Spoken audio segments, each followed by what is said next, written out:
There is a specific kind of exhaustion that comes from replaying a conversation 1,000 times in your head. You shrink your own needs to keep the peace, you offer endless patience, and you desperately try to force another person to finally understand your perspective. The difficult person or situation rarely causes this level of ongoing anguish on its own. The suffering comes from what the Buddha called clinging, the white-knuckled grip of trying to force reality to match your expectations. You can break this cycle. We're going to build a 10-step boundary protocol using 2,500-year-old practical wisdom. This system will show you exactly how to hold firm limits and release your grip on the outcome, all while keeping your compassion intact. To make this work, bring one specific difficult person or frustrating situation to mind right now. We are going to use them as your test case as we move through the steps. Finding peace in this dynamic does not require you to control how the other person acts. It requires a systematic change in how you internally process their actions. Step 1 is to identify your clinging. Look at the prompt on screen. Before you engage with this person, you have to explicitly define your hidden demand. Ask yourself, what am I trying to force? Often you'll find you're secretly demanding that they agree with you, validate your effort, or apologize. Step 2 is to accept impermanence. People are rivers, not statues. They shift and change. If you expect them to behave exactly as they did 6 months ago, you are interacting with a memory. You have to face the person standing in front of you today. Step 3 is to drop the second arrow. This diagram illustrates a core Buddhist teaching about pain. The black arrow striking the figure represents the actual factual pain of an event, like a friend abruptly canceling plans or making a sharp comment. That hurts, and it is unavoidable. The second arrow is the story you invent about the event. You assume they canceled because they don't respect you, or you decide the sharp comment proves you are a failure. You inflict the second wound on yourself, multiplying the original pain. Proper internal preparation means actively catching those narratives and dropping the second arrow before a difficult interaction even begins. You deal exclusively with the facts. Step 4 is to greet emotions as visitors. When you inevitably get triggered, pause. Look at this animation of a sky. The dark storm clouds represent a sudden surge of anger or panic. Acknowledge the emotion is there, but do not automatically act on it.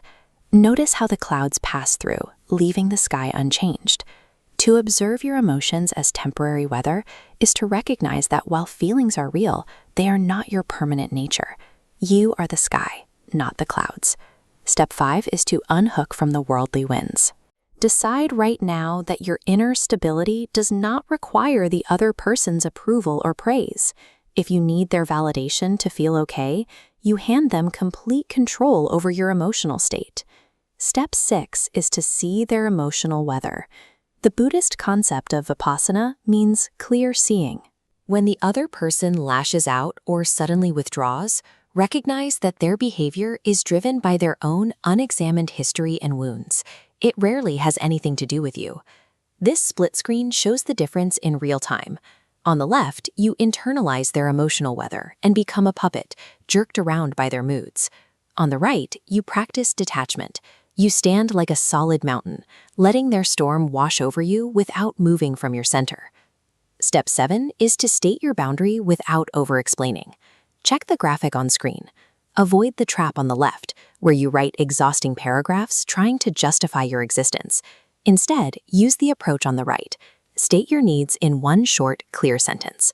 A boundary only holds its power when you strip away the desperate need to convince the other person to agree with it.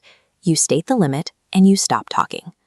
Step 8 is to release the need to change them. You have to face a harsh reality.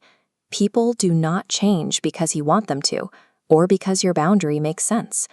They change when their own internal suffering motivates them to do so. No amount of perfectly worded arguments, endless patience, or total self-sacrifice will override another person's autonomy to walk their own path. Step 9 is to practice open hand care.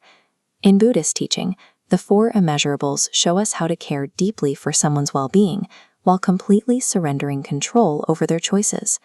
You hold the relationship like the object in this open palm, safe, supported, but unconfined. Many people fear that letting go means shutting down entirely, but true detachment does not turn you into a cold, emotionless robot.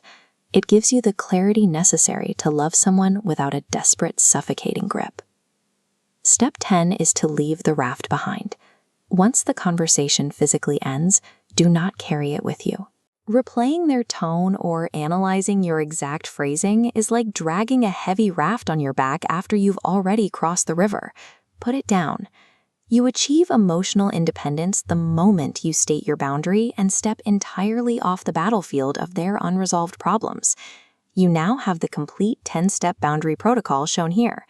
This framework gives you a tangible tool to engage with difficult people and unpredictable situations without being emotionally controlled by them. Dropping the weight of managing another person's reactions allows your energy to return to where it actually belongs, your own growth and peace. You are no longer responsible for a variable you were never meant to control. Over time, this discipline creates what the Buddha called a refuge within, a sense of stability grounded in your own choices rather than the shifting winds of external validation. Like this stone column, you can remain steady even when the water around you is turbulent. The peace you have been searching for is never found in getting people to behave a certain way. It is found entirely in the power of releasing your grip.